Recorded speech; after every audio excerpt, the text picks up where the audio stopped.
Hello मेरे प्यारे बच्चों, मैं आपका गौरव भैया हिंदी के लिए एक बेहतरीन टॉपिक लेके हाजिर हुआ हूं। आपको मैंने क्रिया के सकर्मक अकर्मक वाले टॉपिक करवा दिया, वाच्य वाला टॉपिक करवा दिया, अभी काल वाला टॉपिक रह रहा है। लेकिन उससे पहले आज मैं आपको एक टॉपिक करवाता हूं, व्युत्पत्ति के आधार पर क्रिया के भेद। यहां से पिछली बार 3 क्वेश्चन यूपी पुलिस में थे। भैया क्या कह रहे हो, यहां से तो कुछ ऐसा दिख रहा जो 3 क्वेश्चन अभी दिखेगा। 2 मिनट रुक जाइए, बस 2 मिनट रुक जाइए बेटा। पहला, व्युत्पत्ति या रचना के आधार पर क्रिया के कितने भेद हैं? 2। व्युत्पत्ति के आधार पर या रचना के आधार पर क्रिया के कितने भेद हैं? 2। पहला, रूढ़ या मूल क्रिया, रूढ़ या मूल क्रिया जिसके टुकड़े ना हो सके, इसलिए रूढ़ भी लिखा हुआ। मूल क्रिया पहला है मूल क्रिया। किसे कहते हैं मूल क्रिया? जिसके टुकड़े ना हो उसे तो रूढ़ कहते हैं, जिसके टुकड़े ना हो उसे कहते हैं रूढ़। मूल क्रिया कहते हैं भैया धातु के पीछे जब प्रत्यय लगाकर कोई क्रिया बनाई जाती है उसे कहते हैं मूल क्रिया। नहीं आई भैया बात समझ में? दोबारा सुनो। जैसा संस्कृत में मैं बचपन में याद कराया गया था ना, पठ धातु, पठती पठत पठंती, वो जो धातु याद करवाई जाती हैं वो होती हैं धातु। समझ गए कौन सी धातु? ये लोहे तांबा पीतल की बात नहीं कर रहा। वो जो संस्कृत में याद करवाई थी लिख वाली पठ वाली, वो धातुएं, और उन धातु के पीछे जब कोई प्रत्यय लगाकर क्रिया बनाई जाती है उसे कहते हैं मूल। तो पहली बात समझ में आई मूल क्रिया क्या है? जैसे लिख, लिखती लिखत लिखंती, है ना? ऐसी पठती पठत पठंती, तो लिख के पीछे क्या कर दिया? आना लगा के लिखना, ना लगा के लिखना, हंस के पीछे हंसना, खा के पीछे खाना, रो के पीछे रोना। तो मूल क्रिया क्या है भैया? किसी मूल धातु के पीछे प्रत्यय लगाकर मूल क्रिया बनाई जाती है। बात समझ में आई नहीं आई? क्लियर? सेम यही परिभाषा जब आगे पढ़ाऊंगा तो नाम धातु में भी कुछ ऐसा ही आता। नाम धातु, नाम से पता पड़ गया धातु, पर वो आगे चल के भैया ठीक है। मूल क्रिया यहीं खत्म हो जाती है। बात समझ में आई? इसके कोई पार्ट नहीं है। मूल क्रिया समझ में आ गई भैया? धातु के पीछे प्रत्यय लगा के जो क्रिया बनाई जाती है उसे मूल धातु या मूल क्रिया कहते हैं। अच्छा भैया, ये क्या है? यौगिक क्रिया। नाम से पता पड़ गया यौगिक का मतलब क्या होता? मिलके बनना, मिलके बनना। तो ये क्या है जरा? यौगिक क्रिया अनेक तत्वों के योग से बनी क्रिया को कहते हैं। अब वो अनेक तत्व कौन से? पहला, मूल क्रिया में प्रत्यय लगाकर, यानी कि क्रिया के पीछे प्रत्यय। यहां किसके पीछे प्रत्यय लग रहा था और यहां किसके पीछे प्रत्यय लगा रहा है? मूल क्रिया के पीछे। दूसरा, कई क्रियाओं को संयुक्त करके, यानी कि आपस में 2 क्रियाओं को मिलाकर, ठीक है? संज्ञा या विशेषण में प्रत्यय लगाकर, संज्ञा या विशेषण में प्रत्यय लगाकर यौगिक क्रिया बनाई जाती है। क्लियर? इसमें धातु के पीछे, इसमें मूल क्रिया के पीछे प्रत्यय या क्रिया के साथ क्रिया जोड़ दी जाती है, या फिर संज्ञा या विशेषण के पीछे प्रत्यय जोड़ा जाता है। बात समझ में आई भैया? बिल्कुल समझ में आ गया। रचना के आधार पर क्रिया के 2 भेद, मूल क्रिया और यौगिक क्रिया। आगे चलते हैं भैया जी। अब यौगिक क्रिया के भेद कितने भेद है? 5। यौगिक क्रिया के कितने भेद हैं? 5। और यहीं से पिछली बार बहुत भरमार क्वेश्चनों की आई थी। आपने देखते ही समझ गए कि प्रेरणार्थक क्रिया हर पेपर में पिछली बार क्वेश्चन था। तो पहले ऐसी शुरुआत करते हैं। चलो जी, पहले नाम धातु क्रिया, ऐसी क्रिया जिसका निर्माण, जिसका निर्माण। अच्छा, हम कौन से पढ़ रहे हैं? पहली बात तो यौगिक पढ़ रहे हैं या मूल क्रिया? यौगिक क्रिया। तो मूल क्रिया में तो किसके पीछे लगता था बेटा? धातु के पीछे।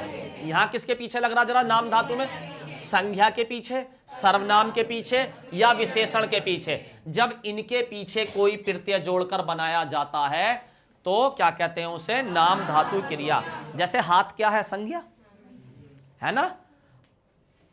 और नी लगा दो, हाथ से जैसे हथनी, हथ क्या है? हाथी क्या है? संज्ञा है ना? और हथनी तो प्रत्यय लगा दिया ना पीछे। तो ऐसे जब प्रत्यय लगाए जाते संज्ञा के पीछे, सर्वनाम के पीछे और विशेषण के पीछे, तो क्या कहलाता है? नाम धातु। और जब इससे एग्जाम्पल आएगा तो पूरा वाक्य लिखा हुआ नहीं आएगा, मैं फिर कह रहा हूं। तो भैया प्रैक्टिस कैसे करें? अगली वीडियो में प्रैक्टिस भी करवा देंगे। पहले यहां समझिए, सिंपल एक वर्ड लिखा हुआ आएगा, 4 ऑप्शन होंगे, मतलब 4 ऑप्शनों में अलग अलग वर्ड दे देगा या एक ही वर्ड दे देगा, और पूछेगा इनमें से कौन सी नाम धातु क्रिया है? नाम धातु क्रिया। तो आपको उसमें सबसे पहले क्या ढूंढना? या तो संज्ञा मिल जाए, या सर्वनाम मिल जाए, यह वह हम मैं, ठीक है, या फिर विशेषण मिल जाए और उसके पीछे कोई प्रत्यय लग रहा है तो वो नाम धातु क्रिया है। प्रेरणार्थक क्रिया क्या है भैया? प्रेरणार्थक क्रिया कैसे पहचाने? इसमें काम करता खुद नहीं करता। जैसे मैं करता हूं राम, काम को करने वाले को कर्ता कहते हैं, तो कर्ता स्वयं काम ना करके जब किसी दूसरे से काम करवाए तो उसे कहते हैं प्रेरणार्थक क्रिया। जब दूसरे से काम करवाए, कैसे? मम्मी जी आज शाम खाना बना लेना, चावल बना लेना, तो मैं क्या कह रहा हूं? मम्मी जी से कह रहा हूं ना, तो क्रिया कैसी आएगी? बना लेना। तो बना लेना जैसे आ जाए या बना लेना, है ना, तो वहां पे अगर शब्द भी लिखे भाई पूरा वाक्य आ गया तो पहचान ही लोगे काम दूसरे के लिए कह रहा, तो प्रेरणार्थक क्रिया। अगर पूरा वाक्य दे दिया तो सब सफा पता पड़ जाएगी कि दूसरे से काम करा रहा, तो कौन सा हो गया? क्योंकि प्रेरणार्थक क्रिया की पहचान मैंने क्या बताई भैया? कर्ता खुद काम नहीं करेगा, कर्ता किसी से काम करवाएगा।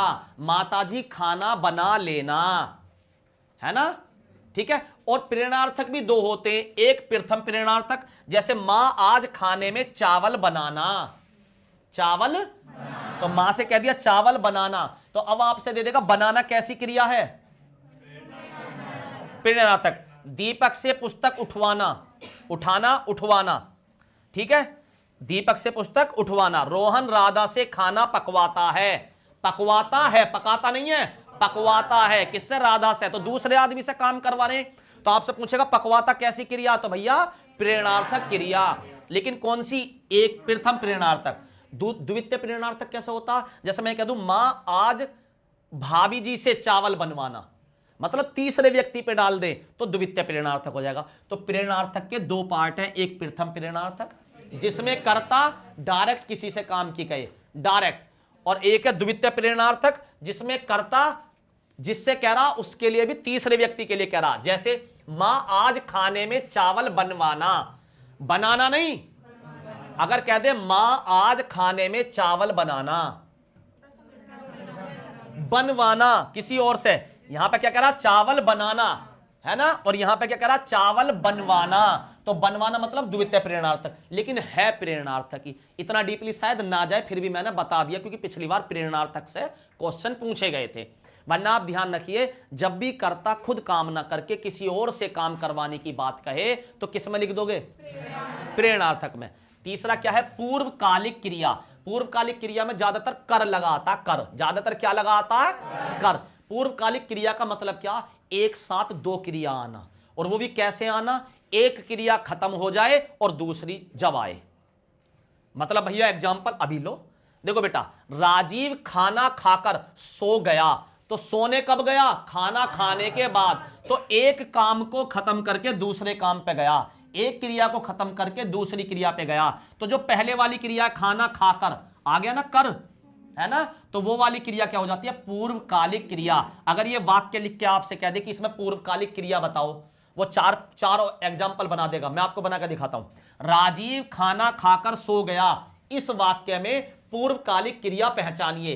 ए ऑप्शन राजीव, बी ऑप्शन खाना खाकर, सी ऑप्शन सो गया, डी ऑप्शन इनमें से कोई नहीं। तो बताओ कौन सा पूर्वकालिक क्रिया? तो कौन सा हो गया? खाना। ठीक है, बात समझ में आई? क्लियर बात समझ में आई? पूर्वकालिक क्रिया में दो क्रिया होंगी, एक खत्म होगी, दूसरी उसके बाद में स्टार्ट होगी। तो जो खत्म हो गई पहले उसी को कहते हैं पूर्वकालिक क्रिया। जैसे दीपू नहाकर स्कूल जाता है, तो नहाकर क्या है इसमें? इसमें खाकर है, इसमें खाकर, इसमें ऐसे सीता चारपाई पर जाते ही सो गई, तो इसमें पूर्वकालिक क्रिया कौन सी है? जाते ही, है ना। सो गई, सो गई दूसरी क्रिया है, तो सोई बाद में या पहले गई? पहले चारपाई पे गई। तो जो पहले क्रिया होती है वो कौन सी है? जो क्रिया पहले खत्म होती है वो कौन सी है? अच्छा बेटा, ये किसके अंदर पार्ट पढ़ा रहा हूं मैं? हाँ, यौगिक के। मैंने बताया ना भाई, रचना के आधार पर क्रिया को दो भागों पर बांटा गया, एक मूल क्रिया और एक यौगिक क्रिया। यौगिक क्रिया में पहला बताया नाम धातु, दूसरा बताया प्रेरणार्थक, और तीसरा पूर्वकालिक। तीनों समझ में आ गए? चौथे पे आते हैं बेटा। चौथा, पांचवें से भी बहुत क्वेश्चन थे, पहले चौथा सीख लेते हैं। संयुक्त क्रिया, जब एक वाक्य में दो क्रिया आ रही हो या दो से अधिक क्रियाओं का योग बन रहा हो। लड़का दौड़ते दौड़ते गिर पड़ा, दौड़ना भी क्रिया और गिर पड़ा भी क्या है? क्रिया। अब ये मत देख लेना कि डबल आ रहा है इस वजह से नहीं, ये तो एक इत्तेफाक की बात है। ठीक है, बच्चा रोते रोते सो गया, तो रोना भी क्रिया, सो गया भी क्रिया, रोना भी क्रिया और सो गया भी क्रिया। कोई डाउट? जया अब स्कूल जाने लगी है, जाना भी क्रिया, लगी है भी क्रिया। सुरेश को जाने दो, जाना भी क्रिया, दो भी क्रिया।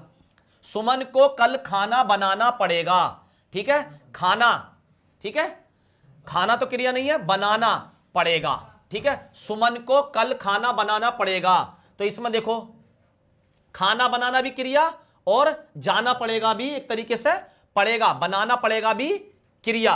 तो जब एक साथ दो क्रियाओं का योग हो रहा हो तो उसे क्या कहेंगे? संयुक्त क्रिया। किसका योग हो रहा हो? दो क्रियाओं का योग हो रहा हो, दो क्रियाओं का योग हो रहा हो। अच्छा भैया, अनुकरणात्मक, ये सभी बहुत क्वेश्चन आए थे पिछली बारी, ठीक है। इसमें भी सीधा शब्द देगा। इसमें आप ऐसा ध्यान रखो, जो कुदरती आवाजें होती हैं, कुदरत आवाजें, ठीक है, खटखटाना, दहाड़ना, उनसे जो शब्द बनते हैं आवाजों से, वो किस में आते हैं? अनुकरणात्मक क्रिया में। वो किस में आते हैं?